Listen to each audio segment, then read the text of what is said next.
Всем привет! Вы знаете, какое самое крутое место в Турции?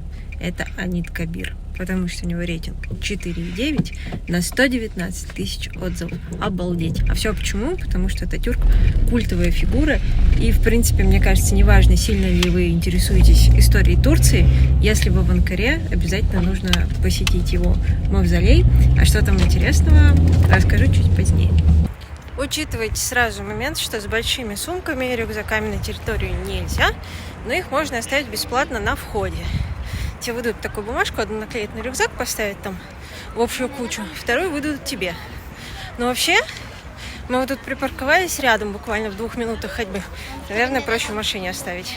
Что сразу бросается в глаза? Это величественность, конечно, данного сооружения. Ну, вот того дяденьку все снимают. Я тоже снимаю. Да, это очень круто и очень масштабно. Вот здесь вот сразу от входа начинается выставка ретро-автомобилей. Это как раз то, что я и говорила. Что тут интересного посмотреть, расскажу позднее. Это автомобили, на которых ездил Ататюрк. Очень красивые переходы, навевают ассоциации с какими-то древними храмами. Конечно, построено... Да, почему-то египетское что-то, согласна. Здесь снова красивые панорамы открываются. Еще один бонус.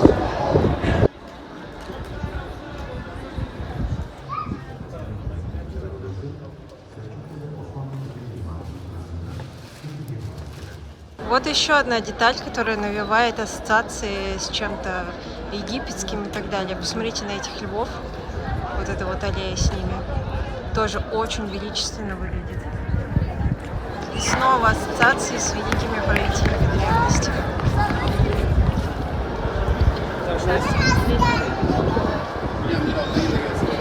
Так, ну что, заходим внутрь. Тоже все очень круто, величественно, просто нереально. Тоже везде золото, масштабы.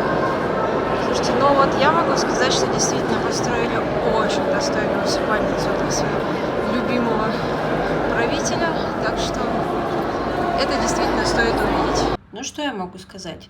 Дай бог, чтобы в этой жизни вас полюбил кто-нибудь так, как турки любят Ататюрка. Конечно, на мой взгляд, решает место, где он построен. На высоте это всегда очень и очень классно.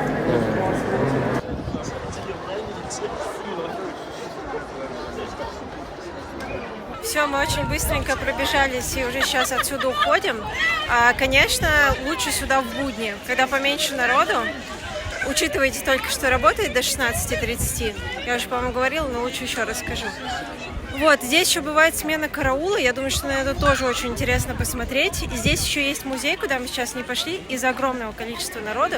Ну, просто выходной реально это как везде.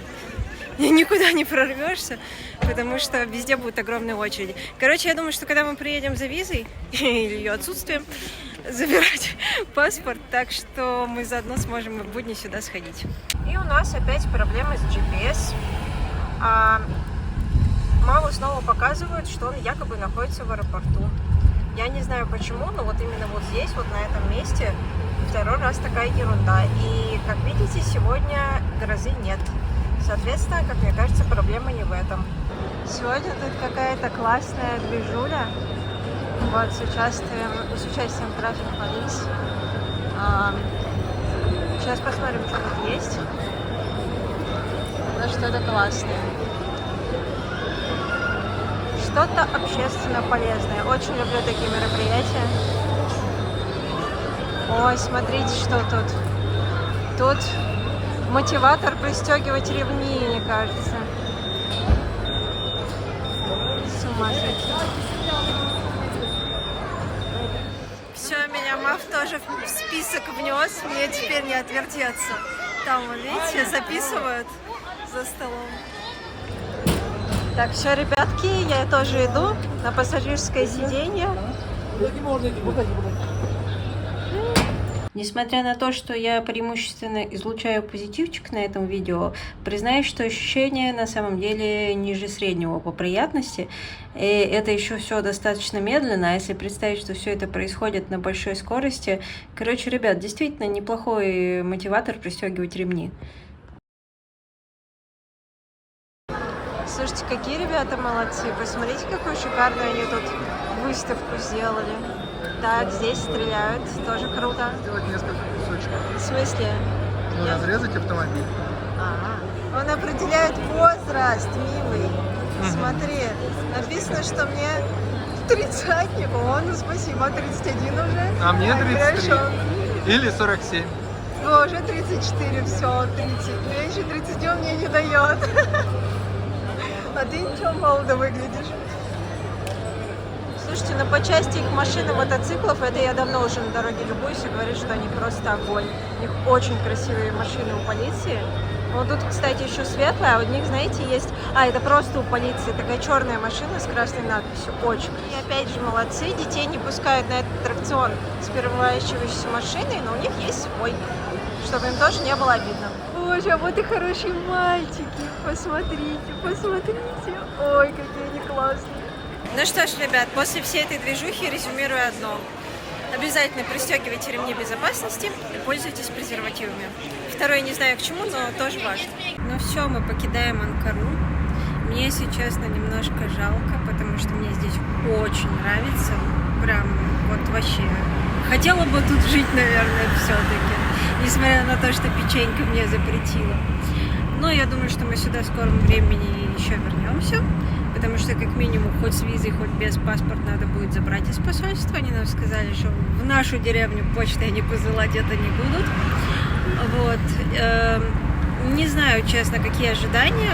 С одной стороны, мне кажется, хороший признак, что за эту неделю нам ничего не вернули. Просто если отказ бы сразу бы влепили, если бы даже не рассматривали, по идее, вы уже должны были на этой неделе отдать, да?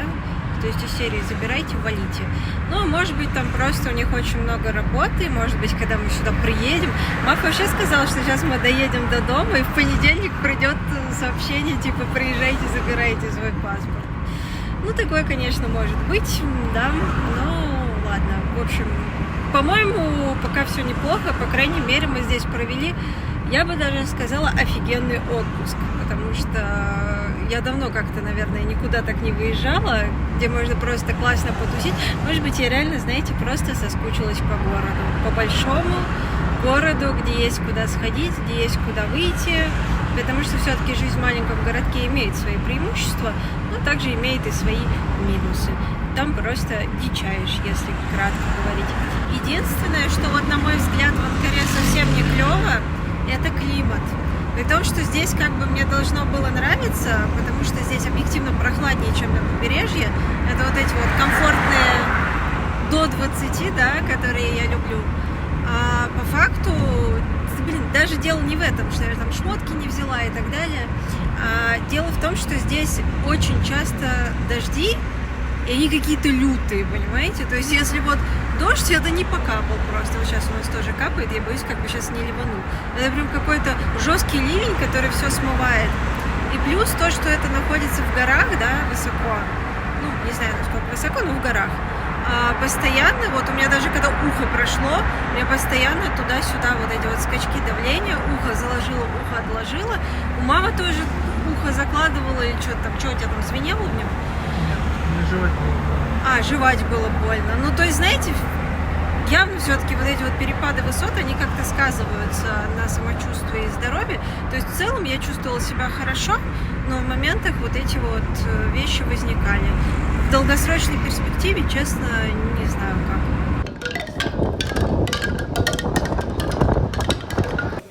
Расскажу про еще один прикольный формат, который мне здесь нравится. Это на заправках иногда такие вот небольшие ресторанчики есть. И вот этот мне понравился тем, что здесь нету готовых блюд. Знаете, иногда приезжаешь, там вот прям шведский стол такой, то есть можно, ну как вот лакантаси, да, которые мы любим.